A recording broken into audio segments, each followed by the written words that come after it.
કરી છે બજેટમાં તો મોટા મોટી આ વાત કરવામાં આવી છે અને સૌથી મોટી વાત છે ઇન્કમ ટેક્સને લઈને કે જે સ્લેબમાં કોઈ જ ફેરફાર નથી કરવામાં આવ્યો જો કે આ અંગે જ આપણે ચર્ચા કરીશું ને ચર્ચા માટે આપણી સાથે જોડાયા છે હર્ષભાઈ મહેતા સીએ જાણીતા સીએ આપણી સાથે છે હર્ષભાઈ આપનું સ્વાગત છે ડોક્ટર પ્રિયંકા પ્રધાન આપણી સાથે જોડાયા છે આસિસ્ટન્ટ પ્રોફેસર પારુલ યુનિવર્સિટી તરફથી ડોક્ટર પ્રિયંકા આપનું પણ સ્વાગત છે હર્ષભાઈ પહેલા તો આપની પાસેથી મોટા મોટી એ જાણવા ઈચ્છીએ છું કે આ બજેટમાંથી કોને શું મળ્યું સો બજેટમાં આપણે સ્પેસિફિક વાત કરીએ તો અત્યારે જે ટેક્સના દર જે એમાં કોઈ ચેન્જીસ નથી કરવામાં આવ્યા એ એવું લાગે છે કે ટેક્સમાં ચેન્જ કરવામાં આવ્યું હોત તો જે કોમન મેનને ફાયદો થવો જોઈએ જે સેલરીડ એમ્પ્લોયી છે એમને ટેક્સમાં ફાયદો થવો જોઈએ એ ફાયદો નથી મળી રહ્યો that is the one thing I would like to highlight પણ આમાં નિર્મલા મેમે એ વાત કરી છે કે જે ટેક્સ પેયર્સ છે જેના રૂપિયા આવે છે એ દેશના વિકાસ માટે કામ છે એટલે એ કામ થાય છે એટલે એક આભાર માનીને ત્યાં એમણે એક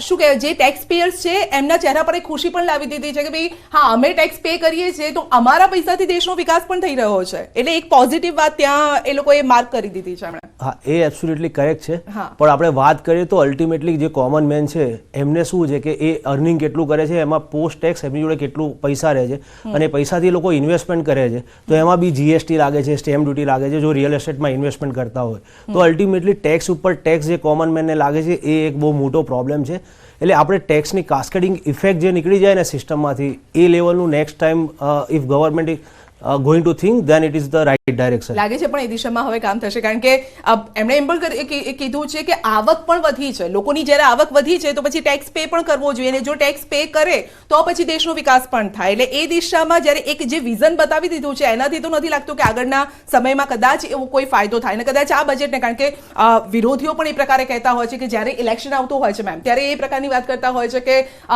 લોકસભા ઇલેક્શન આવી રહ્યું છે તો ઇલેક્શન લક્ષી બજેટ હશે એટલે કે લોકોને ઘણી બધી સોગાત આપવામાં આવશે પણ આ બજેટ પરથી આપને એવું લાગે છે આ બજેટ પરથી શું લાગી રહ્યું છે આપને સો હું આ બજેટ માટે એ કહેવા માંગીશ કે this is the budget for all અને મેઇન સરકારનું જે ફોકસ છે એ છે જ્ઞાન સ્ટ્રેટેજી પર જેના અંદર 4 વર્ગના લોકો આવે છે તો પહેલું વર્ગ છે ગરીબ વર્ગ જેના ઉપર ફોકસ કરવામાં આવ્યું છે એના પછી યુવા વર્ગ આવે છે એના પછી મહિલાઓ અને કિસાન એટલે કે અન્નદાતાનો વર્ગ તો એ બધા માટે બહુ સરસ યોજનાઓ અને સ્કીમ્સ અને પ્લાન્સ સાથે આ 2024નું બજેટ આવ્યું છે જી બિલકુલ તો દરેક વર્ગને સમાવેશ કરવાનો આ પ્રયત્ન કરવામાં આવ્યો છે પરંતુ ઇન્કમટેક્સ સ્લેબની જે વાત કરી છે સારે હર્ષભાઈ વાત કરી છે એને લઈને આપને શું લાગે છે એ જે વર્ગ છે મધ્યમ વર્ગ ટેક્સ પેયર્સ જે છે સૌથી મોટો વર્ગ આપણો દેશનો છે આપ પણ ટેક્સ પે કરો છો હું પણ કરું છું સર પણ કરે છે તો આપણા માટે એવું શું છે તો એવું કંઈ નવું નથી આ વખતે હા એ વાત સાચી છે કે એવું કંઈ નવું નથી કારણ કે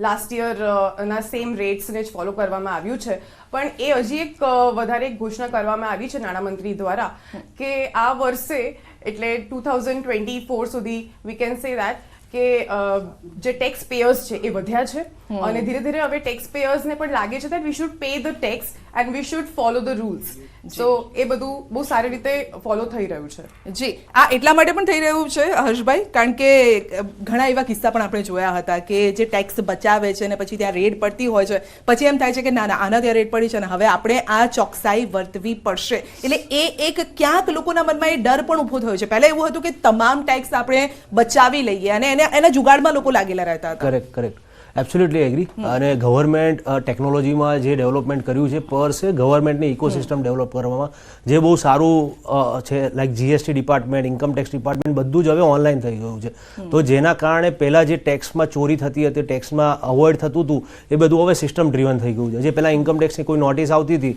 તો તમે ડિપાર્ટમેન્ટમાં ફિઝિકલી વિઝિટ કરીને બધી જ પ્રોસેસ હતી જે ઓનલાઈન થઈ ગઈ છે જેનાથી ટ્રાન્સપરન્સી વધી છે અને એનાથી ટેક્સ જે અવોઇડ થતો હતો એના પર ઇન્ટરેસ્ટ પેનલ્ટી લઈને બી હવે સબસ્ટેન્શિયલ કલેક્શન કરવામાં આવી રહ્યું છે તો દેટ ઇઝ ધ પ્રોબ્લી આ જે ટેક્સનું કલેક્શન થઈ રહ્યું છે એનાથી જે ઇન્ફ્રાનું ડેવલપ થાય છે એડ ટુ દેટ ટેકનોલોજીનું બી ડેવલપમેન્ટ એટલું જ ગવર્મેન્ટમાં થયું છે વિચ ઇઝ ધ ગુડ ના ડિજિટલની જ્યારે આપણે વાત કરી ને તો મને હમણાં જ યાદ આવ્યું કે જ્યારે પીએમ નરેન્દ્ર મોદીએ ચા પીધી અને જે ડિજિટલ પેમેન્ટ કર્યું હતું એના થકી પણ ડિજિટલ જે પેયર્સ જે છે એ લોકોને પણ પ્રોત્સાહન મળ્યું છે કે હવે આપણે કેશ નહીં ડિજિટલથી જ આપણે પેમેન્ટ કરવું જોઈએ કરેક્ટ, સાચી વાત. એટલે ઓવરઓલ આપણે ટેકનોલોજીની વાત કરીએ તો છેલ્લા 5-7 વર્ષમાં લાઈક બીજેપી ગવર્મેન્ટ આવી એના પછી જે ટેકનોલોજીનો ગવર્મેન્ટે ઉપયોગ કર્યો છે એનાથી કોમન મેન, બિઝનેસમેન બધા જ અત્યારે ટેકનોલોજી પર જઈ રહ્યા છે. We are the largest in UPI transaction. એટલે કેશલેસ કન્ટ્રી કરવાનું જે ફોકસ છે એમાં ગવર્મેન્ટ જે સ્ટેપ લીધા એને કોમન મેને ફોલો બી એનાથી કર્યા છે. ગવર્મેન્ટને કઈ રીતે ફાયદો થાય છે મેમ? જે ડિજિટલાઇઝેશન થઈ રહ્યું છે, યુપીઆઈ પેમેન્ટ વધી ગયા છે, આપણે 10 રૂપિયાની પાણીની બોટલ લેવા જઈએ રસ્તા પર કોઈ લારી ઉપરથી તો પણ આપણે ડિજિટલ પેમેન્ટ કરતા હોઈએ છીએ. તો એનાથી ગવર્મેન્ટને કઈ રીતે ફાયદો થઈ રહ્યો છે? ગવર્મેન્ટનો તો ફાયદો થશે જ અને સાથે સાથે સામાન્ય પબ્લિકને, સામાન્ય લોકોને પણ ફાયદો થશે, કારણ કે થોડા ટાઈમમાં જ ટ્રાન્ઝેક્શન્સ ઇઝીલી થઈ જાય છે અને ઇઝીલી મની પણ ટ્રાન્સફર થઈ જાય છે in the accounts. And with the help of that આપણે ફ્રોડ્સ પણ ધીરે ધીરે ઓછા કરી શકીએ એટલે છીએ. મેઇન પોઈન્ટ એ છે કે ફ્રોડ અહીંયાથી ટ્રાન્સપરન્સી વધી ગઈ હા, છે. અને એ પણ ઘોષણા કરવામાં આવી છે આ 2024ના બજેટમાં કે કેવી રીતે બેન્કિંગ ફ્રોડ્સ, ઓનલાઈન ટ્રાન્ઝેક્શન્સમાં જે ઓનલાઈન ફ્રોડ્સ થાય છે કેવી રીતે આપણે ઓછા કરી શકીએ. તો આ બધા પણ ઘણા બધા નવા સ્કીમ્સ અને પ્લાન્સ લાવવામાં આવ્યા છે. જી, પણ જો આખા બજેટને જોઈએ તો એવી કોઈ મોટી જાહેરાત નથી. કોઈ એવી મોટી જાહેરાત કે જે આમ આંખે વળગી જાય અને 5 પોઈન્ટ તમે કહી શકો, તો એવી કોઈ મોટી જાહેરાત આપને શું લાગે છે હર્ષભાઈ? તો જે સ્ટાર્ટઅપ સેક્ટરને ગવર્મેન્ટ ફોકસ કરવા માંગે છે એના માટે ગ્રાન્ટ એલોકેટ કરી છે. એગ્રીકલ્ચર સેક્ટરને જે નેક્સ્ટ બુસ્ટઅપ આપવા માટે એના માટે જે ગ્રાન્ટ ને સબસિડી એલોકેટ કરી છે, that is a major change I can say. Because એટલું છે કે સ્ટાર્ટઅપ જેટલા ઇન્ડિયામાં ઇમર્જ થશે એનાથી એમ્પ્લોયમેન્ટ વધશે, એનાથી જે 5 ટ્રિલિયન ઇકોનોમીની ફોકસ છે એ startup sector can be able to close the things. જી, એટલે ઇન્ફ્રાસ્ટ્રક્ચરને વધારે બ્રોડ કરવાની વાત અહીંયા છે. યસ, ઇન્ફ્રાસ્ટ્રક્ચરમાં હું હજી એક એડ કરવા માંગીશ કે ઘણા બધા નવા એરપોર્ટ્સ પણ હવે ડેવલપ થશે અને એમની સંખ્યા આવતા 10 વર્ષમાં ડબલ થશે. So that is also an infrastructural development જે બહુ સરાહનીય વાત છે. જી, એનો આંકડો જો આપો તો 517 નવા હવાઈ માર્ગ બનશે અને Yes. 149 એરપોર્ટ બનવાના છે. તો રોજગારી Yes. પણ ઊભી થશે ત્યાં. Yes. લોકો ટ્રાન્સપોર્ટ પણ ઇઝીલી થઈ જશે, સમય બચશે અને સમય બચશે તો પૈસા પણ આવશે સામેથી. હા, બીકોઝ આપણી પોપ્યુલેશન પણ વધારે છે હા. તો પછી લોકોને ટ્રાન્સપોર્ટેશનની ફેસિલિટી પણ સરકાર પ્રોવાઈડ કરે તો વધારે સારું રહેશે. ઓફિસ છે. બીજેપી તરફથી પણ આપણી સાથે ગેસ્ટ જોડાઈ ગયા છે, આપણે પણ તેમની સાથે વાતચીત કરીશું. પલકભાઈ આપણી સાથે છે. સ્વાગત છે આપનું. આ બજેટને લઈને પહેલા તો આપની પાસે, મને ખબર છે તમે બોલો એ પહેલા અમે 3 જણ કદાચ પ્રેડિક્ટ પણ કરી શકીએ છીએ, તમે વખાણ જ કરવાના છો. નમસ્કાર. બજેટ, આ એક ઇન્ટરિમ બજેટ નિર્મલા સીતારામનજી આજે રજૂ કર્યું. જે ફાઇનલ બજેટ એમણે કીધું એ પ્રમાણે જુલાઈ 2024માં આજ સરકાર રજૂ કરશે. હવે ઇન્ટરિમ બજેટની વાત એવી છે કે એક વચગાળાનું આ બજેટ સરકારે આપેલું છે, જેમાં દરેક ક્ષેત્રને, લાઈક હર્ષભાઈએ કીધું એ પ્રમાણે સ્ટાર્ટઅપ ને અત્યારે જે વેગ આપી રહ્યા છીએ આપણે એ પ્રમાણે સ્ટાર્ટઅપમાં જે બેનિફિટ્સ આપતા હતા એના માટે મર્યાદા જે 2024 હતી એ વધારીને 2025 કરી આપી. અને ગવર્મેન્ટનો અત્યારનો જે એમ છે એ જોબ સીકરની જગ્યાએ જોબ ગીવરને પ્રાધાન્ય આપે એવી રીતનો છે. હું આવ્યો ત્યારે આપનું ડિસ્કશન થઈ રહ્યું હતું કે મોદી સાહેબે એક ઓનલાઈન પેમેન્ટ કરી અને આજે ઓનલાઈન પેમેન્ટને એન્કરેજ કરી રહ્યા છે અને આપે મેડમ પૂછ્યું એ પ્રમાણે કે એનાથી સરકારને શું ફાયદો, અને મેડમે બહુ સરસ રીતે કીધું એ પ્રમાણે કે એક ટ્રાન્સપરન્સી વધી છે. અને એ જ પ્રમાણે હું કદાચ કહીશ કે આજે જે માર્કેટમાં કાળા નાણાંનું ચલણ હતું એ બધું જ ધીમે ધીમે કરી અને બંધ થઈ રહ્યું છે અને એનાથી ગવર્મેન્ટની ટેક્સની રેવન્યુ પણ વધી રહી છે અને એ આપણને કદાચ જીએસટીના આંકડામાં રિફ્લેક્ટ થઈ જ રહ્યું છે. અને તો સર પછી ટેક્સ પેયર્સને થોડો ફાયદો પણ આપવો હતો ને? તો ફાયદાની આપણે ટેક્સ પેયરને વાત કરીએ તો જો બજેટ એકદમ આપણે શાંતિથી સાંભળ્યું હોય તો 2013 નું જે છેલ્લું બજેટ રજૂ થયું હતું એમાં 2,20,000 રૂપિયા સુધીની આવકવેરાની મુક્તિ મર્યાદા હતી, જે અત્યારે 7 લાખ થઈ છે. તો 2,20,000 થી 7 લાખ કદાચ 10 વર્ષમાં ઘણો લાંબો કૂદકો, ઘણો લાંબી બેનિફિટ ગવર્મેન્ટે આપેલો છે.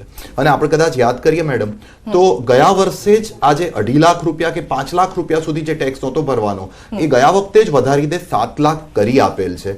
અને એના લીધે કદાચ અત્યારે નથી પણ જે ફાઇનલ બજેટ રજૂ કરશે એમાં ચોક્કસ આપણે કંઈક એક્સપેક્ટ કરી શકીએ. પણ અત્યારે જનતાને જે હજુ 1 વર્ષ પહેલા જ બેનિફિટ આપેલો છે એના લીધે અત્યારે કોઈ નવા બેનિફિટ આપવામાં આવ્યા નથી. હું અંદર આવીને પ્રપોઝલ્સ જ જોઈ રહ્યો હતો ડાયરેક્ટ ટેક્સની. કદાચ 40મું ને 41મું પેજ ફાઇનાન્સ બિલનું છે. મારા જે પ્રોફેશનલ મિત્રો છે, હું વ્યવસાય ચાર્ટર્ડ એકાઉન્ટન્ટ છું, મારા પ્રોફેશનલ મિત્રો છે એ કદાચ જોશે 40 અને 41 પેજ અડધું કરી અને ડાયરેક્ટ ટેક્સની પ્રપોઝલ પૂરી થઈ ગઈ છે, કારણ કે આ એક વચગાળાનું બજેટ છે. અચ્છા, એટલે હજી ફૂલ બજેટમાં આશાઓ છે. જુલાઈ છે, આશાઓ છે. આશા અમર છે હજી? આશા અમર નથી, આશા છે જ, અને આશા ફૂલફિલ પણ થશે. ઓકે, તમે ગેરંટી આપી રહ્યા છો. ગેરંટી કે વોરંટી? હવે તો આપણે એ પૂછવું પડે છે કે અમારા માટે તો વર્ડ ગેરંટી જ છે. અચ્છા, વોરંટી. મારી ગેરંટી નથી, મોદી ની ગેરંટી છે. અરે જેમ એમને કહ્યું એ પ્રમાણે આ વચગાળાનું બજેટ છે, તો ગોઈંગ ફોરવર્ડ આ જે બી સજેશન જશે અને પ્રોબેબલી ગવર્મેન્ટે બી વિચારેલું જ હશે, અને કન્સિડરિંગ આ જે ગ્રોથ જીડીપી વધી રહ્યું છે, ઇન્ફ્લેશન વધી રહ્યું છે, એ એંગલથી ટેક્સમાં બી થોડા ચેન્જીસ તો આવશે જ ફાઇનલ બજેટમાં. ઓકે, ખાસ કરી મહિલાઓની વાત કરીએ, કારણ કે દેશમાં મહિલાઓનો એક મોટો વર્ગ છે અને જ્યારે ઇલેક્શન પણ આવતું હોય છે ત્યારે મહિલાઓ પર ખાસ ફોકસ પણ કરવામાં આવતું હોય છે. આ બજેટમાં મહિલાઓને લગતું આપને શું લાગ્યું છે?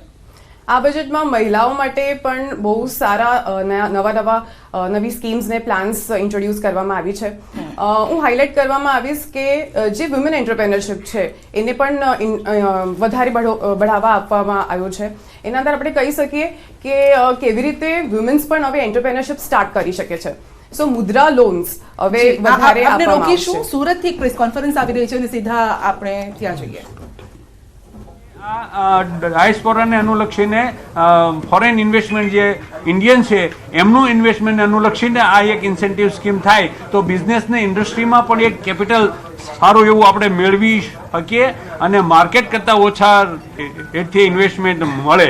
મિડલ ક્લાસને અનુલક્ષીને અત્યાર સુધીમાં ક્યારેય ખાસ એવી કોઈ યોજના નહોતી, પણ આ વખતે મિડલ ક્લાસને પણ નાના મંત્રીએ એડ્રેસ કર્યો છે ને થોડા લાભ આપ્યા છે. આવી રીતે જુદા જુદા ક્ષેત્રમાં નાના મંત્રીએ પ્રયાસ કર્યો છે. 140 કરોડ કરતાં વધારે આપણી સંખ્યા છે. એ પ્રમાણમાં ટેક્સ પેયર્સની સંખ્યા 2.5 ગણી વધી છે, જે ખરેખર અભિનંદનને પાત્ર છે. અને પ્રજા તરીકે આપણે સૌએ પણ પ્રમાણિકતાથી ટેક્સ ભરવો જોઈએ અને એની ચેનલમાં આવવાની આવશ્યકતા છે. ટેક્સ બેઝ વધે તો સરકાર પાસે ઇન્કમ વધે અને એના કારણે જે ટેક્સના રેટ છે એ પણ ઓછા થઈ શકે. કંપનીઝ સેક્ટરમાં જે 30% સ્લેબ રેટ હતો એ 22% સુધી લઈ આવ્યા. તે કોર્પોરેટ પાર્ટનરશિપ ફર્મ્સમાં હજુ પણ 30%નો ટેક્સ રેટ છે એ કોમ્પિટિટિવ લાગતો નથી. પાર્ટનરશિપ ફર્મ નાની સાઇઝમાં ને ખાસ કરીને એમએસએમઈ સેક્ટરમાં કામ કરનારું આ ફર્મનું સ્ટેટસ છે. જો એ ટેક્સ રેટ પણ સ્લેબ થોડો નીચે લાવવામાં આવે તો કોર્પોરેટ સેક્ટરની સામે એ કોમ્પિટિટિવ બની શકે અને ઓછી આવક ધરાવતું આ ગ્રુપ જે છે એ એમાં એની ઇન્કમ થોડી બચત માટે વધારી શકે. જીએસટીનું કલેક્શન એવરેજ મંથલી 1.66 કરોડનું મેળવી શક્યા. એ જીએસટીની નવી ટેક્સ પ્રણાલી ઇમ્પ્લિમેન્ટ થયા પછીનો આ હાઈએસ્ટ એવરેજ રેટ છે, જે માટે આપણે સૌએ નાણામંત્રી અને સીએબીસી બોર્ડને અભિનંદન આપવા જોઈએ. અને સીબીડીટી દ્વારા પણ હાઈએસ્ટ ટેક્સ કલેક્શન મેળવવામાં આવ્યું છે એ માટે પણ એમને અભિનંદન આપવા જોઈએ. Thank you very much. તો મહિલાઓની વાત કરવામાં આવી છે, ગરીબોની વાત કરવામાં આવી છે, યુવાઓની વાત કરવામાં આવી છે, પરંતુ શું આપવામાં આવ્યું, શું થયું એ વિશે વધારે વાત કરવામાં આવી છે. શું થશે એ અંગે હજુ એટલો ફોડ પાડવામાં નથી આવ્યો. આ અંગે આપણે ચર્ચા પણ કરી રહ્યા છે. કોંગ્રેસ તરફથી પ્રગતિબેન આપણી સાથે જોડાયા છે. પ્રગતિબેન, આપનું પણ સ્વાગત છે. પહેલું રિએક્શન આપની પાસેથી શું મળ્યું એઝ અ મહિલા તરીકે આપને ને એઝ અ ઇન્ડિયન સિટીઝન તરીકે? સંધ્યાબેન, સવારે એક ડિબેટમાં હતી ત્યારે મેં કહેલું, પહેલો જ શબ્દ એ હતો કે હું આશા રાખી રહી છું કે આ બજેટ હોય ભાષણ ના હોય અને મોદી સાહેબના વખાણ ના હોય. પણ આજે આપણે જોઈએ તો બસ મોદી સરકારે આ કર્યું છે અને જે ગયા બજેટમાં હતું એના 50% ઇમ્પ્લિમેન્ટ પણ ત્યાં થયું નથી. મને તો હસવું આવ્યું. મારે તો ખાલી ભારત દેશના નહીં, ખાલી ગુજરાતની જનતાને પૂછવું છે કે કોની આવકમાં 50%નો વધારો થયો અને મોંઘવારી વધી છે કે ઘટી છે? આજે મને દુઃખ થાય છે કે એક મહિલા જ્યારે બજેટ રિલીઝ કરતા હોય ત્યારે એમને ખ્યાલ હોવો જોઈએ કે મોંઘવારીના આટામાં આજે ભારત દેશની મહિલાઓ પીસાઈ રહી છે અને તમે એમ કહી રહ્યા છો કે મોંઘવારી ઘટી ગઈ છે અને 50% આવકમાં વધારો થયો છે. મને એવી એક વ્યક્તિ બતાવો. તમે 2 કરોડ યુવાનોને નોકરી આપવાની વાત કરી હતી, આજે યુવાનો બેરોજગાર છે.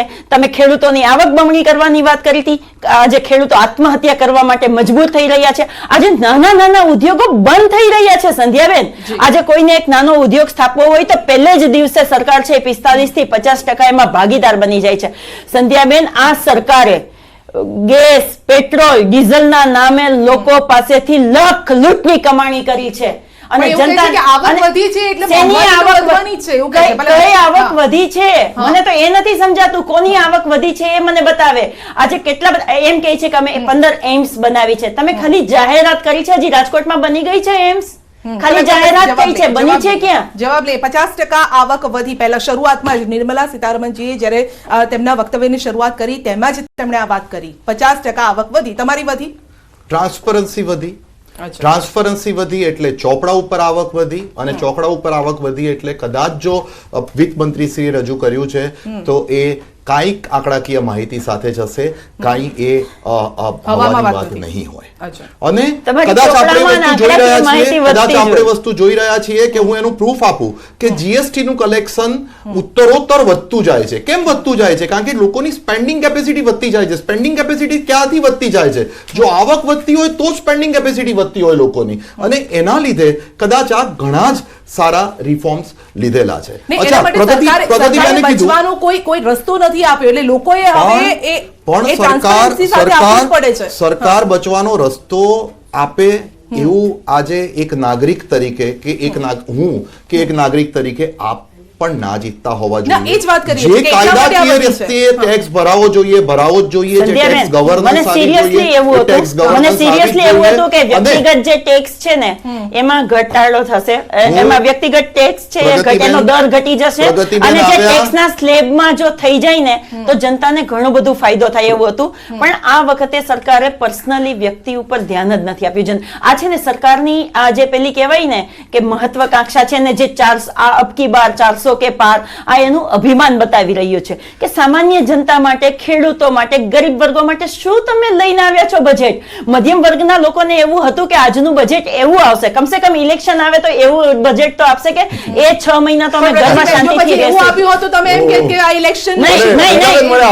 પણ સરકાર આજે ઇમ્પ્લિમેન્ટ, તમે જુઓ બુલેટ ટ્રેન ની વાત કરીએ છીએ, પણ જે આપણી ટ્રેનો અત્યારે છે એની હાલત શું છે? એનું પ્રાઇવેટીકરણ કરી દીધું. વિમાન મથકોની વાત કરે છે કે 149 વિમાન મથકો બનાવી, એનું પ્રાઇવેટીકરણ કરી દીધું. આજે એક સામાન્ય ઘરના છોકરાને સ્કૂલમાં ભણવું જવું હોય તો એનું એજ્યુકેશન ફિલ્ડ અત્યારે પ્રાઇવેટીકરણ થઈ ગયું છે. બેન, આમાં મધ્યમ વર્ગના લોકો અને ગરીબ વર્ગના લોકો માટે શું આપ્યું છે આજે બજેટમાં? આજે મને એવું હતું કે પેટ્રોલ ડીઝલ ને કદાચ જીએસટી માં લઈ જાય તો લોકોને ફાયદો થશે. આજે સામાન્ય જનતાની વાત કરે, મોંઘવારી ઘટાડવા માટેના કંઈક પેલા ઉપાયો કરશે. તો મને આજ સવારની અપેક્ષા હતી એવી કે આજનું બજેટ એક મહિલા તરીકે જ્યારે નિર્મલા સીતારામનજી આપશે ત્યારે એવું બજેટ આવશે જે સામાન્ય અને મધ્યમ વર્ગના લોકોનું જીવન ધોરણ શાંતિથી ચાલે. તમે જુઓ તો ખરા સંધ્યાબેન, છેલ્લા 9 વર્ષની અંદર આપણી ઉપર 1,10,000 કરોડનું દેવું થઈ ગયું છે. આપણે સતત દેવામાં ડૂબતા જઈએ પણ એ છીએ. અંગે આપણે પણ વાત લાખો કરી છે કે હવે વધારે ઉધારી લેવામાં નહીં આવે, એને પણ કોમ્પન્સેટ કરવામાં આવશે. એ અંગે પણ નિર્મલાજીએ વાત કરી છે. જી, અત્યારે વ્યાજ દર કેટલો ભરી રહ્યા છે ઓલરેડી. આપણે ઉધાર અત્યારે આપણા દેશની જેટલી જરૂરિયાત છે એના કરતા તો વ્યાજ અત્યારે વધારે ભરી રહ્યા છે. જી. કયું ઓછું કરશે? વ્યાજ ઓછું કરશો કે મૂડી તમે ઓછી કરશો? જી, જે તમારા મારા માથે જે દેવું છે દેશના એક નાગરિક તરીકે એ ઓછું થશે. હું સૌથી પહેલા તો પ્રગતિબેનને જણાવવા માંગીશ કે એમણે બહુ સરસ રીતે કીધું કે અબકી બાર 400 કી પાર. મેં નથી કીધું, સરકારે નથી કીધું. અને તમે કીધું એ પ્રમાણે કદાચ જો આ વખતે કરવેરાના માળખામાં કંઈ ફેરફાર કર્યો હોત તો એ લોકો એવું કીધું હોત કે આ બજેટ ઇલેક્શન લક્ષી બજેટ છે. પણ ઇલેક્શન લક્ષી કોઈ બજેટ ભાજપાની સરકારના કે કેન્દ્ર સરકારના હોતા નથી. પ્રજાલક્ષી, દેશલક્ષી બજેટ જ આપી રહ્યા છીએ. આપણે જો બહુ જ શાંતિથી આ બધી પ્રપોઝલ સાંભળી હોય ને તો ટ્રાન્સપરન્સીને મહત્વ આપવામાં આવ્યું છે, અને ટ્રાન્સપરન્સીને મહત્વ આપે છે ને એટલે જ કદાચ જનતાને ટેક્સ ભરવો ગમે છે.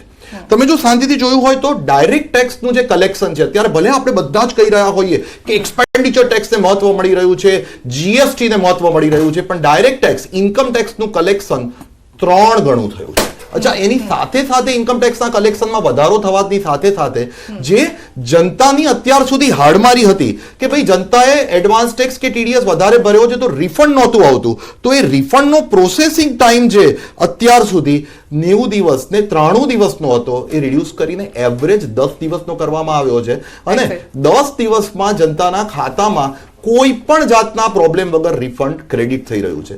વર્લ્ડની 5th લાર્જેસ્ટ ઇકોનોમી બની રહી છે અને આપણો જે અત્યારનો ગ્રોથ રેટ છે એ વધી રહ્યો છે. કોરોના કાળ પછી આજે જ્યારે આપણો દેશ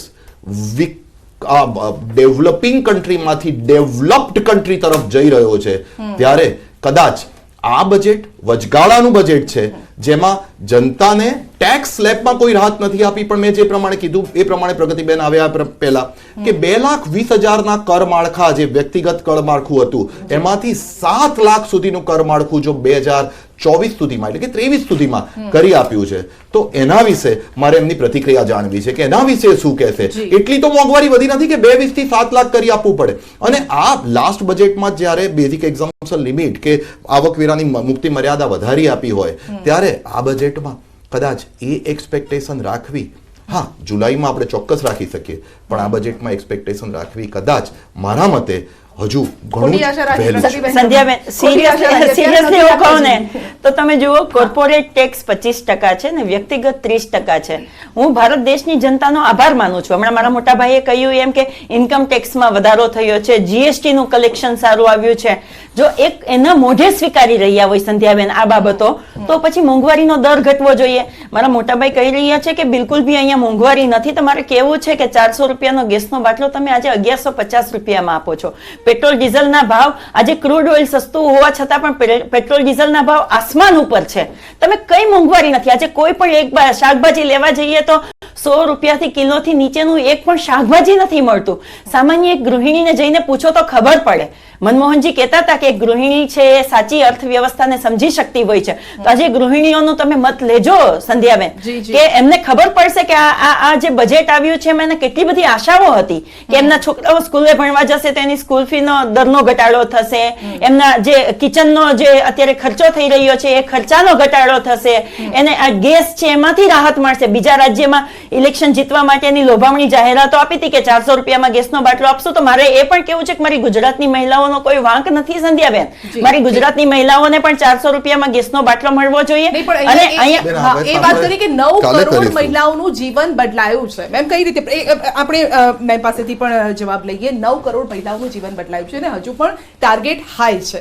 કઈ રીતે એ કરશે? ગ્રાફ કઈ રીતે છે સરકારનો? હા, આના માટે હું કહેવા માંગીશ કે નાણામંત્રીશ્રીએ આ ઘોષણા કરી છે કે અત્યાર સુધી લખપતિ દીદી ની વર્ગમાં 1 કરોડ મહિલાઓનો સમાવેશ થાય છે અને આ વર્ષનું ટાર્ગેટ છે કે 2 to 3 crore rupees 2 to 3 crore મહિલાઓને આ લખપતિ દીદી એના અંદરે સમાવેશ થાય. સો એ તદ્દન બહુ સરાહનીય વાત છે. અને હું એ પણ કહેવા માંગીશ કે વુમન એન્ટરપ્રેન્યોરશિપને પણ ખાસો એવો મેઇન ઇમ્પોર્ટન્સ આપવામાં આવ્યો છે જેના લીધે હવે વુમેન્સ જેમને હવે એન્ટરપ્રેન્યોરશિપ એરિયાની અંદર પણ જો એન્ટર કરવું હોય તો એમને મુદ્રા લોન્સ પણ પ્રોવાઈડ થશે. જી બિલકુલ. ડોક્ટર કલ્પના પણ આપણી સાથે જોડાઈ ગયા છે. સ્વાગત છે ડોક્ટર કલ્પના આપનું પણ. આપની પાસેથી પણ પ્રતિક્રિયા લેવા ઈચ્છીશું કે આ બજેટમાં કોને શું મળ્યું? 5 પોઈન્ટ આપના મતે કયા છે? 5 છે. હા, એટલે મારે એ પૂછવું છે કે 5 પોઈન્ટ કયા છે આપના મતે? ખાસ તો હું છે ને ખાસ તો આ બજેટને હું અર્થશાસ્ત્રની ભાષામાં મૂલવવાની કોશિશ કરીશ. આ બજેટને એક આર્થિક વિકાસના રોડમેપ તરીકે આપણે લઈ શકીએ. આર્થિક વિકાસના જો પેરામીટર્સની હું વાત કરું તો ઉર્જા છે, સિમેન્ટ છે, ખનીજ છે, આના વિકાસ પર ભાર મૂકવામાં આવ્યો છે.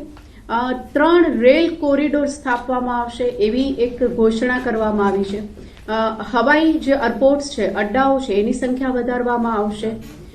સાથે સાથે શહેરીકરણ ઉપર ભાર મૂકવામાં આવ્યો છે કે ગ્રામીણ પ્રજા છે એ ક્યાંક ને ક્યાંક રોજગારીની જેને કહેવાય કે શોધમાં શહેરીકરણ તરફ આવતી હોય છે.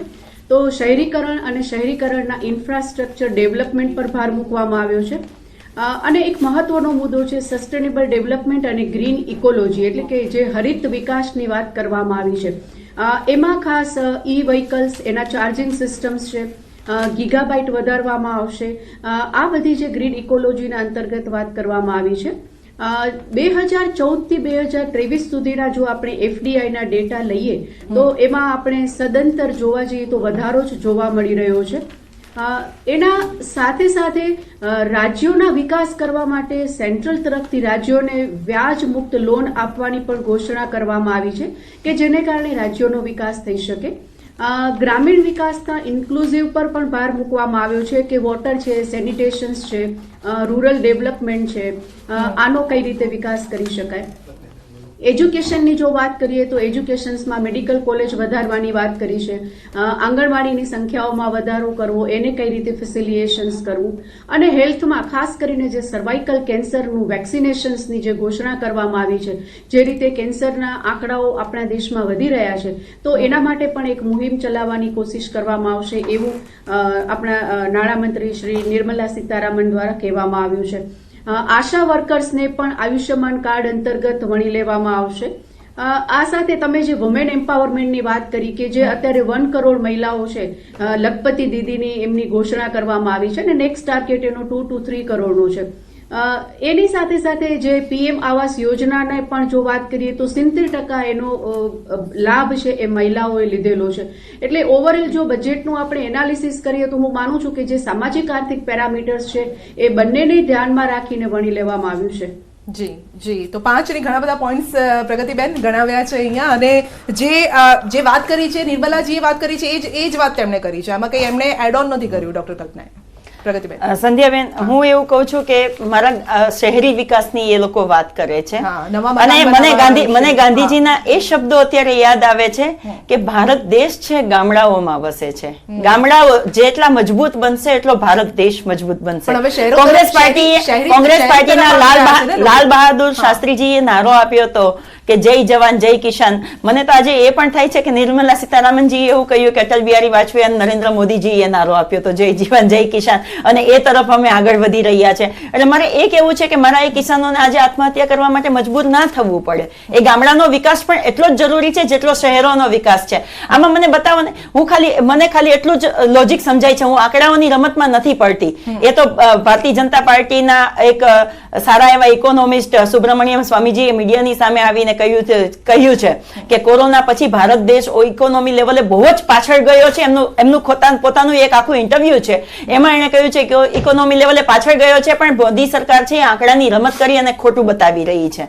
પણ આપણે એમાં નથી પડતા. હું તો એ કહું છું કે મને ખાલી એટલું સમજાય છે કે આપણે 40 કરોડ રૂપિયા નું દેવું લીધું છે, 36 કરોડનું વ્યાજ ભરીએ છે. એક પરિવારમાં 4 કે 5 લોકો હોય તો એને ઉપર 6 લાખનું દેવું છે અને એની આવક 4 લાખની છે. આમાંથી ક્યાંથી એક પરિવાર સર્વાઈવ કરી શકે? મને તો સીધું ને સટ એ સમજાય છે કે એક સામાન્ય નોકરી કરતો છોકરો છે, એમની કયા છોકરાની 50% આવકમાં વધારો થયો? હા, ચોક્કસથી એની જાવકમાં વધારો છે. અત્યારે જે ઘર પહેલા 5 થી 6 હજાર રૂપિયામાં ઘર ચાલી જતું હતું ને અત્યારે એના 25 થી 30 હજારમાં એનું ઘર નથી. આપણે થોડું ટેકનિકલ બાબતોથી સમજીએ ને કે જે 50% આવક વધી છે એને કઈ રીતે સમજાવવા માટે ઈચ્છી રહ્યા છે નાણામંત્રીજી, કઈ રીતે એને ડિફાઇન કરી રહ્યા છે એ સમજાવી શકશો થોડું? જે 50% આવક વધવાની વાત છે એ ગ્રોસ આવક અને નેટ આવક બે વસ્તુના પેરામીટર અલગ છે. ગ્રોસ આવકની વાત કરી છે. હવે આ જે ગ્રોસ આવકની વાત કરી છે, માથાદીઠ આવક જે આપણા દેશના લોકોની વધી રહી છે એના ઉપરથી આ વાત આવી રહી છે. અને આ જે વાત આવી રહી છે તો મેં જે આગળ કીધું એ પ્રમાણે આ કાંઈ એવી તો વાત નથી કે હું એક કોઈ પણ ફેક્ટ્સ અને ફિગર્સ સાથે વાત કરી રહ્યા હોય મેડમ તો જ આ વસ્તુ મેડમ બોલી શકે વિત્ત મંત્રી શ્રી, બાકી આ વાત ના આવી. અને આ જ વસ્તુને તમે એક જ મિનિટ મેડમ, આ જ વસ્તુને તમે જોઈ શકો છો કે જનતાની સમૃદ્ધિમાં પણ વધારો થયો છે. પ્રગતિબેને કીધું એ પ્રમાણે કે ગામડાઓ જ આપણા મેઇન છે ભારતના. હું ચોક્કસ માનું છું. હું એમને જણાવવા માંગુ છું, ખાલી એક જ વસ્તુ કહીશ કે Mahatma Gandhi national rural employment guarantee સ્કીમમાં ગયા વર્ષની પ્રમાણમાં, હું 13-14 જોડે કમ્પેરિઝન નથી કરી રહ્યો, 2023-24 અને 24-25 ના આંકડા આપી રહ્યો છું. જે ગયા વર્ષે 60,000 કરોડનું અલોકેશન હતું, આ વખતે 86,000 કરોડનું અલોકેશન કર્યું છે. એટલે સરકાર સર્વત્ર વિકાસ જોવા માંગે છે, નહીં કે ખાલી સિટીનો વિકાસ. મારા ભાઈ નીતિનભાઈ પટેલે વિધાનસભામાં કીધેલું છે કે 2568 ગામડામાં આજે પણ ગોચરની જગ્યા નથી. તમે મને ગામડાનો વિકાસ બતાવી રહ્યા છો, આવો મારી સાથે ભાઈ, હું તમને બતાવું. આજે પણ પાણીના રાજકોટ જેવા સિટીમાં ભાઈ ઉનાળાની શરૂઆત થઈ ને ત્યાં પાણીના પ્રોબ્લેમ ચાલુ થઈ જાય. મને તો ખાલી આજે એવું પણ હતું સંધ્યાબેન કે પ્રધાનમંત્રી ગુજરાતના છે, એમને કાયમી નર્મદા યોજના 13-14 કેટલા ગામડાઓમાં વીજળી પહોંચતી હતી અને અત્યારે કેટલા ગામડાઓમાં વીજળી પહોંચી રહી છે. મને તો એટલું પણ હતું આજે સંધ્યાબેન કે પ્રધાનમંત્રી ગુજરાતના છે. ભલે કોંગ્રેસ પાર્ટીએ નર્મદા યોજનાનો પાયો નાખ્યો, એની શાખાઓ ભારતીય જનતા પાર્ટીએ બનાવવાની હતી, હજી ક્યાંય શાખાઓ હજી પણ બાકી છે, હજી બની નથી. પણ મને એમ થાય કે પ્રધાનમંત્રી ગુજરાતના છે, આટલું સરસ બજેટ જાહેર કરી રહ્યા છે, તો નર્મદા યોજનાને રાષ્ટ્રીય યોજના કેમ જાહેર નથી કરી દેતા? રાષ્ટ્રીય યોજના જાહેર કરી દે તો એમાં રોજગારી પણ મળશે, કેટલા યુવાનોને રોજગારી મળશે અને આખા વિશ્વ લેવલે નર્મદા યોજનાનું નામ થશે. પણ શા માટે ગુજરાતને બધાથી અળગું રાખવામાં આવે? પ્રધાનમંત્રી ત્યાં ગયા પછી ગુજરાતને શું મદદ કરી? કલ્ચર યોજના આપણે આજે યાદ કરાવવું છે મારે કે ધોલેરા અને કલ્ચર યોજના માટે મોટા આપીને જતા હોય છે જ્યારે પણ પીએમ આવે છે. તમે મને કહો માર્યો કલ્ચર યોજના તો કેશુભાઈ પટેલનું સપનું. ભારતીય જનતા પાર્ટીના પોલ ચલાવીએ કે પ્રધાનમંત્રીએ ગુજરાતને 9 વર્ષમાં પ્રધાનમંત્રી થયા પછી શું આપ્યું, અને તમે ગુજરાતની જનતાનો જ પોલ લો. કાલે ગુજરાતનું પણ બજેટ છે, તમે ગુજરાતની જ જનતાનો પોલ લો. ગુજરાતને નહીં આખા દેશને આપવાનું કામ કર્યું છે ને એમાં ગુજરાતને બેને કીધું એ પ્રમાણે અળગું રાખ્યું કે એવો કોઈ વર્ડ યુઝ કર્યો એની જોડે હું જરા પણ સંબંધ નથી. ધોલેરામાં કેટલા સમયથી પેલું બોર્ડ લાગેલું છે ધોલેરા એરપોર્ટ બન્યું. કલ્પસર યોજના તો ભારતીય જનતા પાર્ટીના વરિષ્ઠ નેતા કેશુભાઈ પટેલનું સપનું હતું. 2 દિવસ પહેલા ત્યાં આજે શું થયું છે? ઇન્ટરનેશનલ એરપોર્ટ જાહેર કરવામાં આવ્યું. તમે અત્યારે ઓવરઓલ ડેવલપમેન્ટ જુઓ તો ગુજરાતની તમે ધોલેરાની જમીન જોઈ છે ભાઈ? ત્યાં ઇન્ટરનેશનલ એરપોર્ટ બની શકે એવી શક્યતાઓ છે. મોટી જે પોઈન્ટની આપણે વાત કરીએ છીએ તે છે હર્ષભાઈ, જે 50% આવકની વાત કરવામાં આવી છે, આપ એને કઈ રીતે સમજી રહ્યા છો? કોની વધી છે? હું એમાં સ્પેસિફિક એવી વાત કરું કે આપણે 1 વર્ષનું બજેટની વાત ના કરીએ, પણ છેલ્લા 10 વર્ષની ઓવરઓલ આપણે વાત કરીએ તો આખું રિસ્ટ્રક્ચરિંગ કોઈ ઓર્ગેનાઇઝેશનમાં થતું હોય એવી રીતે આ ગવર્મેન્ટ ઓર્ગેનાઇઝેશન આખું રિસ્ટ્રક્ચર કરી રહી છે. એ ઓર્ગેનાઇઝેશન એટલે આખું ઇન્ડિયા ચલાવવા માટે કઈ કઈ વસ્તુની જરૂરિયાત છે અને ભવિષ્યમાં નેક્સ્ટ 50 વર્ષમાં શું જરૂરિયાત ઉદ્ભવશે એને લક્ષીને 47 સુધીની એમણે વાત કરી છે કે વિઝન ત્યાં સુધીનું છે. એને લક્ષીને અત્યારે શું ગેપ છે, એ ગેપ કેવી રીતે ફૂલફિલ થઈ શકે એ બધું જ પ્લાનિંગ કરીને એવરી યર બજેટ લઈને આવે છે લોકો. સો અત્યારે છેલ્લા 5 વર્ષમાં એ લોકો સ્ટાર્ટઅપ સેક્ટર પર એટલે ફોકસ કરી રહ્યા છે કે નવું ઇનોવેશન નહીં થાય તો ઇન્ડિયન કન્ટ્રીનો ગ્રોથ નહીં થાય. જે આપણે વર્લ્ડ લેવલ પર પ્રેઝન્સ ક્રિએટ કરવી હોય તો એ પોસિબલ નથી. આપણે જુઓ તો અત્યારે છેલ્લા 5 વર્ષમાં સબસ્ટેન્શિયલ યુનિકોર્ન જનરેટ થયા. યુનિકોર્ન એટલે જેનું 100 કરોડથી વધારે વેલ્યુએશન હોય, એ ઇન્ડિયામાં ઇમર્જ થયા છે. એ લોકોએ સબસ્ટેન્શિયલ જોબ ઓપોર્ચ્યુનિટી ક્રિએટ થઈ છે. તો ઓવરઓલ સર્ક્યુલેશન થઈ રહ્યું છે. નોટબંધી લઈને આવ્યા, પોઝિટિવ કે નેગેટિવની આપણે વાત ના કરીએ, પણ એક મુદ્દો છે કે ડિજિટલાઇઝેશન થયું એટલે આ બધી જ પૈસા સિસ્ટમમાં આવતા થયા, ટ્રાન્સપરન્સી વધી અને ચોપડે રૂપિયો આવતો થયો. તો આ 50% આવક વધી, જે પહેલા એની ઉપર કોઈ ટેક્સ ભરવામાં નહોતો આવતો, ઇનડાયરેક્ટ ટેક્સ યા ડાયરેક્ટ ટેક્સ, જે અત્યારે ભરવામાં આવે છે. આપણે ગણીએ કે 30% બિઝનેસ SME કેટેગરીમાં આવે છે, જેનું ટર્નઓવર કદાચ 2 કરોડથી ઓછું હોય. એ બધાની જે કેશમાં આવક હતી એ બધી જ હવે ચોપડે આવી ગઈ છે, બેંકમાં દેખાય છે. એના કારણે એની ઉપર જે 12%, 18% જે બી ઇન્ડસ્ટ્રીને GST લાગતો હોય એ GST બી જઈ રહ્યો છે અને ટેક્સ સ્લેબ પ્રમાણે એમને ઇન્કમ ટેક્સ બી જઈ રહ્યો છે. અને ગોઈંગ ફોરવર્ડ જે પ્રાઇવેટાઇઝેશન કરવામાં આવી રહ્યું છે, તો એ પ્રાઇવેટાઇઝેશનથી જે નેક્સ્ટ લેવલનું ડેવલપમેન્ટ ગવર્મેન્ટ કરવાનું પ્લાન કરી રહ્યું છે, તો આ બધા ફંડથી એ પ્રાઇવેટાઇઝેશન પણ થઈ શકે. એટલે મોટા જો આ વાતને સમજીએ તો જે સરકારની જોડીમાં જવું જોઈતું હતું એ પહેલા નહોતું જતું, હવે એ જઈ રહ્યું છે, સીધું જઈ રહ્યું છે અને સરકાર તેનો લાભ સામાન્ય જનતાને આપી રહી છે. કારણ કે જો સરકાર પાસે આવશે તો જ એ લોકોને આપી શકશે, એ પ્રકારની આ વાત છે જો સીધા શબ્દોમાં. એબ્સોલ્યુટલી એટલે આ બધા જે ગ્રાન્ટ છે એ ક્યાંથી આવશે? તો અલ્ટિમેટલી ટેક્સ થી આવશે. ગવર્મેન્ટની તો કોઈ બીજી રેવન્યુ નથી. જે ટેક્સ કલેક્શન આવે છે એ જ એની રેવન્યુ છે. હવે કન્ટ્રીના ગ્રોથ માટે એમને ડાયરેક્ટ ટેક્સ, ઇનડાયરેક્ટ ટેક્સ એક મેઇન વધારે સોર્સ છે. સ્ટેટ ગવર્મેન્ટના જે રૂલ્સ રેગ્યુલેશન હોય સ્ટેટ ગવર્મેન્ટને ગ્રાન્ટ આવે, તો આ ગ્રોથ માટે જરૂરી છે. જી બિલકુલ. આ સાથે ડોક્ટર કલ્પનાને પણ પૂછવા ઈચ્છું છું. ડોક્ટર કલ્પના, કારણ કે અહીંયા એક વાત એ પણ કરવામાં આવી છે, ટુરિઝમને વિકસાવવાની વાત કરવામાં આવી છે, તો ટુરિઝમનો કેટલો ભાગ રહે છે દેશના વિકાસમાં?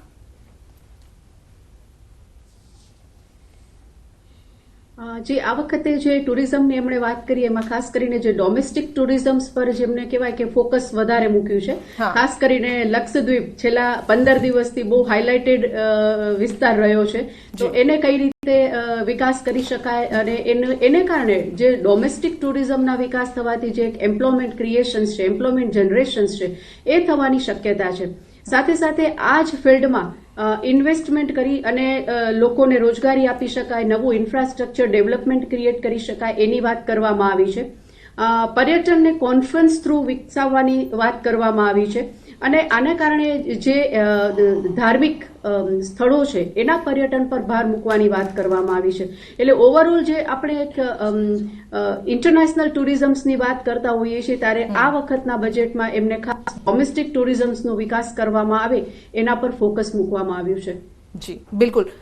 મેમ, તમે એજ્યુકેશન ફિલ્ડથી છો તો આ ફિલ્ડમાં કઈ રીતે ગ્રોથ આપ જોઈ રહ્યા છો?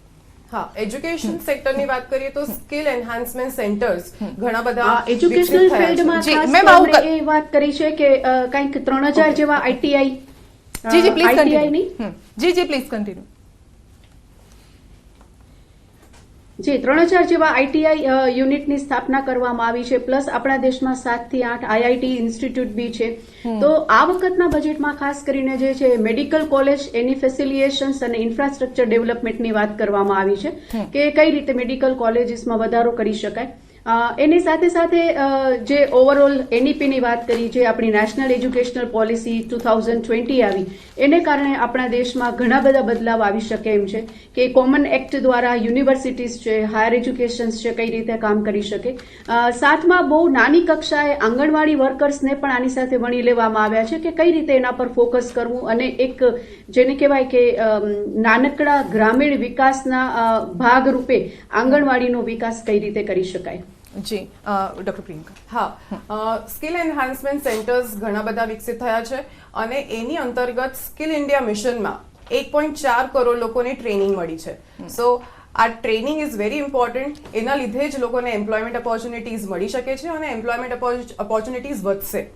બીજું હું કહેવા માંગીશ કે 7 આઈઆઈટીઝ, 7 આઈઆઈએમ્સ અને 390 યુનિવર્સિટીઝ સ્થાપિત કરવાનો નિર્ણય લેવામાં આવ્યો છે. એ સરકારે બહુ જ સરસ નિર્ણય લીધો છે. એના લીધે ઘણા બધા વિદ્યાર્થીઓને શિક્ષણ પ્રદાન થશે. જી, પણ મોટી વાત શિક્ષણમાં એ છે ફી સ્ટ્રક્ચરની વાત હોય છે પ્રગતિબેન, કારણ કે સામાન્ય ગામડાનો જે વિદ્યાર્થી છે એ બહુ જ હોશિયાર છે, પણ ઘણી વખત એવું થતું હોય છે કે ફીના કારણે એ ત્યાં સુધી પહોંચી નથી શકતો, કારણ કે ફી સ્ટ્રક્ચર એટલું બધું છે. મેડિકલની વાત હોય અથવા તો એન્જિનિયરિંગની વાત હોય, ક્યાંક એવું છે કે સીટો ક્યાંક વધારવાની જરૂર છે, એ પ્રકારનું લાગે છે આપને? હું મેડિકલ ફિલ્ડની જ વાત કરું તો અત્યારે આપણો આરોગ્ય વિભાગ છે એની દશા કેવી છે? ડેન્ટલ કોલેજો ખોલી દેવામાં આવી છે, પ્રાઇવેટ કોલેજો ખોલી દેવામાં આવી છે, પણ એમાં ભરતી ક્યાં થાય છે, ક્યાં કરે છે? અત્યારે તમે જુઓ તો કેટલા બધા આરોગ્ય વિભાગના ખાતાઓ છે કે જેમાં ભરતી જ નથી થતી. ઘણી બધી સિવિલ હોસ્પિટલોમાં આપણે વારંવાર ન્યૂઝમાં પણ તમે લોકોએ બતાવેલું છે અને જોયેલું છે કે હોસ્પિટલોમાં ડોક્ટરો નથી હોતા. આપણા પીએચસી સેન્ટરો છે તો ત્યાં ડોક્ટરો નથી હોતા. આપણે નર્સની ખોટ છે તો એની ભરતીઓ ક્યારે કરવામાં આવે છે? એટલે ખાલી ચોપડા ઉપરના આંકડાઓ બતાવવા અને રિયલમાં એનું ઇમ્પ્લિમેન્ટ કરવું એમાં બહુ મોટો ફરક છે. હમણાં મારે એ પણ કહેવું છે, આપણે નોટબંધીની વાત નીકળી, ભાઈએ કહ્યું એટલા માટે મારે કહેવું પડે એમ છે કે નોટબંધીથી ચલો ઇન્કમ ટેક્સ વધ્યો, જીએસટી વધ્યું, લોકોએ કહે છે એવું વધે છે, પણ સરકારને જ્યારે વિરોધ પક્ષે ના પાડી હતી કે નોટબંધીની જરૂર નથી, ત્યારે 2000ની નોટ લાવ્યા. ત્યારે શું થયું કે 2000ની નોટને બંધ કરી દેવી પડી. અને એ નોટબંધીનો મેઇન ઉદ્દેશ એ લોકોએ એવો કહ્યો હતો કે કાળું નાણું પાછું આવશે, અને કાળું નાણું પાછું આવશે એટલે બધાના ખાતામાં 15 લાખ રૂપિયા સરકાર જમા કરાવશે. મારે ભારત દેશના એક પણ નાગરિકને એવું મળવું છે કે જેના ખાતામાં કાળું નાણું પાછું આવ્યા પછી 15 લાખ રૂપિયા એના ખાતામાં જમા થયા હોય. બેન, વાતો કરવી, ભાષણો આપવા, બજેટ આપ્યા પછી પણ બજેટને ઇમ્પ્લિમેન્ટ કરવું એ સૌથી મોટી પ્રાયોરિટી હોય છે. આજે એમણે કહ્યું ને કે 15 અમે એમ્સ ખોલી છે, પણ હજી ખોલી નથી. તમે વિચાર કરો, ખાલી જાહેરાત કરી છે. આપણે અહીંયા રાજકોટનું જ ઉદાહરણ લઈએ. ગુજરાતમાં રાજકોટમાં એમ્સનું કહ્યું છે, શું એ બની ગઈ છે? ખુલી ગઈ છે? ખુલી ગઈ હોય ત્યારે કહેવાય. અહીંયા આપણી વીએસ તમે જુઓ, કામ તો શરૂ થયું છે ને. અહીંયા વાત એ કરે છે કે કામ તો શરૂ થયું છે ને. અમે વાત કરીએ છીએ, કામ શરૂ કરીએ છીએ, પાયા નાખીએ છીએ, ત્યાં ઇમારત બનાવીએ છીએ, એવી વાત કરે છે. સંધ્યાબેન, ક્યાં સુધી ચાલે? આપણે તમે જુઓ, અત્યારે આપણે સામાન્ય જનતાના ટેક્સમાંથી સરકાર પોતાનું બજેટ બહાર પાડે છે, રાઈટ? અને પછી આપી કોને દે છે? મોટા મોટા ઉદ્યોગપતિઓને આપી દે છે. કે ભ્રષ્ટ અધિકારીઓ એમાં કમાય છે, ભ્રષ્ટ નેતાઓ કમાય છે, સીધી વાત ભ્રષ્ટ સરકાર કરીએ. કમાય છે. આમાં તમે જો ગરીબોને અન્ન મળ્યું છે કોરોના કાળમાં, આખા કોરોના કાળમાં ને અત્યાર બેન, એ સુધી તેઓએ સરકારની અન્ન આપ્યું ફરજ છે. ગરીબોને કોરોના આપ્યું કાળમાં છે. તમામ હા, દેશના હા. લોકોએ તમામ નાગરિકોને સાચવવા એ દેશની ફરજ છે. બેન, આપણા ગુજરાતમાં આપણે રસ્તા ઉપર લોકોને મરતા જોયા છે, ઓક્સિજન વગર, દવા વગર, ભાજપના કાર્યાલયમાં ઇન્જેક્શન માટે લાઈન લગાવતા લોકોને જોયા છે. એટલે એ વસ્તુ ના કરો, એ સરકારની ફરજ છે. કોઈ પણ સરકાર હોય, જ્યારે દેશની ઉપર આપત્તિ આવે છે ત્યારે સરકારની પહેલી પ્રાયોરિટી આવે છે હા, કે એ સાચી વાત છે. કોઈ સરકારની ભૂખે ના priority મરવું છે. જોઈએ. હા. એના દેશમાં એક પણ વ્યક્તિ ભૂખે ના મરવું જોઈએ. આજે તમે દેશની અંદર હજી ભૂખમરો જોવા મળે છે, સંધ્યાબેન. જી, અને જી. 5 કિલો અનાજમાં કેટલો 1 મહિનો ચાલી શકે? ઘરમાં 5 થી 6 વ્યક્તિ હોય, 5 કિલો અનાજમાં મળે. બેન, તેલ ઘણીવાર નથી દેતા, ઘણીવાર કેરોસીન નથી દેતા. બેન, ઘણીવાર ખાલી એકલા ચોખા અને કીડા વાળું અનાજ દેવામાં આવે છે. આપણે કેટલી ડિબેટો કરી છે એના માટે. જી, અરે, છોકરાઓ પાવડી. ખાલી સ્કૂલમાં ભણવા જાય છે, ત્યાં મધ્યાહન ભોજન આપે છે, એમાં કીડા નીકળે છે. ખાલી એડવર્ટાઇઝ કરવી. આ સરકાર છે ને, આમાં બે જાતનું પેલું હોય છે કે એક વિકસિત બજેટ હોય છે ને એક અવિકસિત. આમાં ભારતીય જવાબ જનતા લઈ પાર્ટી લઈએ. છે ને, જાહેરાતોમાં જાજો ખર્ચો કરે છે પણ એના ઇમ્પ્લિમેન્ટમાં ખર્ચો નથી કરતી. ઠીક છે, જવાબ લઈ લઈએ. જી હા. સંધ્યાબેન, હું અહીંયા જણાવવા માંગીશ પ્રગતિબેનને કે 10 વર્ષનો જે સમયકાળ હતો 2014 થી લઈને 2023 2024 સુધીનો, એ ખાડા પૂરવા માટેનો હતો અને હવે ઇમારત ચણાવવા માટેનો છે. કદાચ એમને બજેટ ધ્યાનથી સાંભળ્યું હોય તો મેડમે અનાઉન્સમેન્ટ કર્યું છે વિત્ત મંત્રીશ્રીએ કે હું જે 60 વર્ષમાં જે અમુક વસ્તુઓ ઇમ્પ્લિમેન્ટ નથી થઈ, 60 વર્ષ એટલે 2013 સુધીના કાર્ડની હું વાત કરું છું, એના માટે શ્વેતપત્ર વ્હાઇટ પેપર હું પાર્લામેન્ટમાં રજૂ કરીશ. સમયાંતરે એ રજૂ થશે. એટલે હું એમને એ કહેવા માંગુ છું કે ધીરજ રાખે, હજુ બુનિયાદ બનવાની ચાલુ થઈ છે અને એવી તો વાત જ ના કરે કે એમ્સનું કામ ચાલુ થયું છે, ક્યારે પચશે. એ જ વસ્તુ આ લોકો, હું પોલિટિકલ નથી કરી રહ્યો, આજે બજેટનો ડિબેટનો મુદ્દો છે, પણ એ લોકો એ જ વસ્તુ કહેતા હતા કે રામ મંદિર હમ બનાએંગે, તારીખ નહીં બતાએંગે. 22 જાન્યુઆરી 2024 એ તારીખ થઈ રામ મંદિરના ખાતમુહૂર્તની. એવી રીતે એક એમ્સ, એક આઈઆઈટી કે એક પ્રોમિસ કરેલી વસ્તુ ભારતીય જનતા પાર્ટી બનાવવા માટે સક્ષમ છે. એમને વાત કરી કે જે લોકોના કરના રૂપિયા છે એ ગરીબોને જવાની જગ્યાએ એ ઉદ્યોગપતિઓને અને કરપ્ટ ભ્રષ્ટાચારી કર્મચારીઓને જઈ રહ્યા છે. અહીંયા હું એમને કાઉન્ટર કરવા એટલું કહીશ કે કોંગ્રેસના જમાનામાં એમના જ બહુ એક મોટા નેતાએ કહ્યું હતું કે 1 રૂપિયાનું જો કલેક્શન આવે છે ને તો 14 પૈસા જનતાના ખાતામાં જાય છે, બાકીના 86 પૈસા ક્યાં જાય છે એવું એમણે નહોતું જણાવ્યું. જ્યારે ભારતીય જનતા પાર્ટીની સરકારમાં, મોદી સાહેબની સરકારમાં, આ કેન્દ્ર સરકારમાં 1 રૂપિયામાંથી પૂરો 1 રૂપિયો ડાયરેક્ટલી ગરીબના ખાતામાં જમા થઈ રહ્યો છે. અને જ્યારે વાત કરી રહ્યા છે ભ્રષ્ટાચારની, તો કદાચ આજના જ બજેટમાં, હું કાંઈ વસ્તુ બહારની નથી બોલી રહ્યો, આજના જ બજેટની વાત કરું છું. બજેટ સ્પીચ જો આપે પણ સંધ્યાબેન શાંતિથી સાંભળી હોય તો કીધું છે કે ફેસલેસ અસેસમેન્ટ અને faceless appeal. Harshbhai chartered accountant છે, મારી જોડે એગ્રી થશે કે જે પહેલા ઇન્કમ ટેક્સમાં જઈએ કે જીએસટીમાં જઈએ તો અમારે કર્મચારીઓને મળવું પડતું હતું અને કર્મચારીઓને જ્યારે બે હ્યુમન બીઈંગ મળે ત્યારે કરપ્શનના ચાન્સીસ વધારે છે. હવે કદાચ આજે મને એ જ નથી ખબર કે મારું અસેસમેન્ટ કે મારું આવકવેરાનું જે આકારણી થઈ રહી છે ક્યાંથી થઈ રહી છે અને એના લીધે કરપ્શન મુક્ત કે લેસ કરપ્શન વાળું ભારતનું જે સ્વપ્ન 2014 જોયું હતું એ કદાચ હવે આપણે સાકાર કરવા જઈ રહ્યા છે અત્યારે. અને હું તમને ચોક્કસ જણાવીશ, હું આજે પ્રેક્ટિસમાં છું એ ચાર્ટર્ડ એકાઉન્ટન્ટ, તો મને મારા ઘણા નોન રેસિડેન્ટ ક્લાયન્ટ છે, એ લોકો એવું કહી રહ્યા છે કે સાહેબ આવી રીતે ના થઈ શકે. મેં કીધું કેટલા વર્ષથી તમે ઇન્ડિયામાં નથી આવ્યા? તો કે 6 વર્ષથી 7 વર્ષથી. મેં કીધું એક વાર ઇન્ડિયા આવો, બીજી વાર તમે આ ક્વેશ્ચન મને નહીં કરો. તમને એક નવા ભારતની અત્યારે અનુભૂતિ થશે અને કદાચ હું નહીં, તમે નહીં, પૂરું ભારત જોઈ રહ્યું છે. બિલકુલ. ચલો ક્લોઝિંગ કમેન્ટ લઈ લઈશું. હર્ષભાઈ, ક્લોઝિંગ કમેન્ટ આપની શું રહેશે આખા બજેટને લઈને? હવે સો ઓવરઓલ બજેટ બહુ સારું છે, ફ્યુચરિસ્ટિક એંગલથી છે. અને જ્યારે બીજેપી સરકાર સેન્ટ્રલ ગવર્મેન્ટમાં આવી હતી આજથી 10-11 વર્ષ પહેલાં, ત્યારે જે વિઝન લઈને આવી હતી એને અનુકૂળ થઈ આગળ બજેટ એવરી યર લાવી રહ્યા છે. અને જે 2047નું જે પ્લાન છે એ દિશામાં આપણે આગળ વધી રહ્યા છે એવું હું કહીશ. જી doctor Priyanka, as a woman આપને આ ક્લોઝિંગ કમેન્ટમાં શું લાગે છે કે આ કમેન્ટ કયા વર્ગ માટે હોવી જોઈએ? હા, એઝ અ વુમન અને એઝ એન એકેડેમિશિયન ઓલ્સો હું કહેવા માંગીશ કે સરકારનું વિઝન છે કે ભારત દેશ એક ટેકનોલોજી ડ્રિવન અને નોલેજ બેઝ ઇકોનોમી બને અને એના માટે ઘણા બધા ડિજિટલ ટૂલ્સ અને એના લીધે ડિજિટલ ટ્રસ્ટ પણ ડેવલપ થશે અને સ્ટુડન્ટ્સનું પણ સ્કિલ એન્હાન્સમેન્ટ થશે અને એ સ્કિલ્સ જ ઇમ્પોર્ટન્ટ છે એમ્પ્લોયમેન્ટ ઓપોર્ચ્યુનિટીઝ જનરેટ કરવા માટે. બિલકુલ. કલ્પનાજી,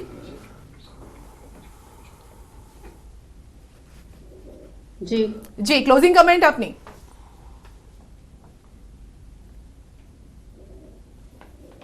બસ હું એક અર્થશાસ્ત્રના પ્રોફેસર તરીકે એ જ કહેવા માંગીશ કે આજનું જે બજેટ છે ઓવરઓલ સામાજિક આર્થિક વિકાસના પાયાની નીંવ છે અને આનું રિઝલ્ટ ક્યારેય પણ કોઈ બજેટ પ્રસ્તુત થતું હોય છે એનું રિઝલ્ટ તરત જોવા નથી મળતું. Just weight and watch. થોડા સમય પછી આનું રિઝલ્ટ આપણને જરૂરથી પોઝિટિવ મળશે. જી પ્રગતિબેન, વેઇટ એન્ડ વોચ. કંઈક એકાદ પોઈન્ટ તો સારો કહી દો. અરે, હું હજી આશા રાખી રહી હતી સંધ્યાબેન કે આશા વર્કર બહેનોનું કહ્યું છે પણ એના પગાર ધોરણમાં વધારો કર્યો હોત તો એ આશા વર્કર બહેનો માટે સારું હતું. વિધવા સહાયની વાત કરી હોત કે ભાઈ એની સહાય વધારે હોય, કેમ કે મોંઘવારીની સામે એ લોકોને જજુમવું અત્યારે બહુ અઘરું છે. તો એ વિધવા સહાયની વાત અને આશા વર્કર બહેનોના પગારની વાત કરી હોત તો સારું હતું. હું આશા રાખું છું, એવું નથી કે હું આને ક્રિટિસાઇઝ કરું છું આ બજેટને, પણ હું સવારથી આશા રાખી રહી હતી કે મધ્યમ વર્ગના લોકો, ખેડૂતો અને યુવાનો જે અત્યારે બેરોજગાર છે એના માટે બજેટમાં એવી કંઈક વસ્તુ આવે જેથી કરીને એ લોકોને આ મોંઘવારીમાં સર્વાઈવ કરવું સહેલું છે. મને ખાલી એક જ શોક લાગ્યો છે કે નિર્મલા સીતારામનજી એવું કહ્યું કે મોંઘવારી ઘટી ગઈ છે ને 50% આવકમાં વધારો થયો છે. એ કદાચ આ દેશના જે મધ્યમ વર્ગના અને સામાન્ય જનતા છે એને જોયું હશે તો એને પણ આઘાત લાગ્યો હશે કે અમારા ખિસ્સા સામે કદાચ જોયું હોત તો ખ્યાલ. ઓકે, તમે કે સો મારે એક પોઈન્ટ કહેવો તો ફિનટેક ને લઈને વિચ હાઇલાઇટેડ. સો ફિનટેક ની આ ડિસ્કસ નથી, પણ જેમ ઇન્ડિયન ઇકોનોમી જેટલી ગ્રો થઈ રહી છે એમાં ફાઇનાન્સનો બહુ સબસ્ટેન્શિયલ રોલ છે અને આમાં સ્પેસિફિક ફિનટેક. તો જે ગિફ્ટ સિટીનું સ્વપ્નું નરેન્દ્ર મોદી સાહેબ અહીંયા હતા અને ત્યાંથી સેન્ટ્રલમાં ગયા પછી બી આ જે ગ્રો થઈ રહ્યો છે જે આપણે લાસ્ટ 5 વર્ષમાં જોઈ રહ્યા છે. ઓવરસીઝની દરેક કન્ટ્રી અત્યારે ગિફ્ટ સિટીમાં બિઝનેસ સેટઅપ કરી રહ્યા છે. બીકોઝ હું ગિફ્ટ સિટીનું કન્સલ્ટિંગ કરું છું તો મને પર્સનલ એક્સપિરિયન્સ છે. તો જે ઇન્વેસ્ટમેન્ટ આવ્યું છે આજે ગૂગલને અહીંયા લઈને આવવું એ બહુ મોટી વસ્તુ છે, અચીવમેન્ટ છે. સો એ ગ્રોથ આસ્પેક્ટમાં આપણે જઈ રહ્યા છે. બિલકુલ બિલકુલ. આપ સૌનો આભાર અમારી સાથે જોડા બદલ. સમયનો અભાવ છે, માફ કરશો, માટે આપ સૌને રોકી રહી છું. આપ સૌનો આભાર અમારી સાથે જોડા બદલ. તો મોટી જો વાત કરીએ તો ઇન્ફ્રાસ્ટ્રક્ચરને ડેવલપ કરવાની વાત છે અને જ્યારે ડેવલપમેન્ટ થશે ત્યારે રોજગારીની તકો પણ વધશે અને રોજગારી વધશે તો આવક પણ વધશે. મોટી આ વાત કરવામાં આવી છે. તો બુલેટિનમાં અત્યારે બસ આટલું જ. રજા આપશો. નમસ્કાર.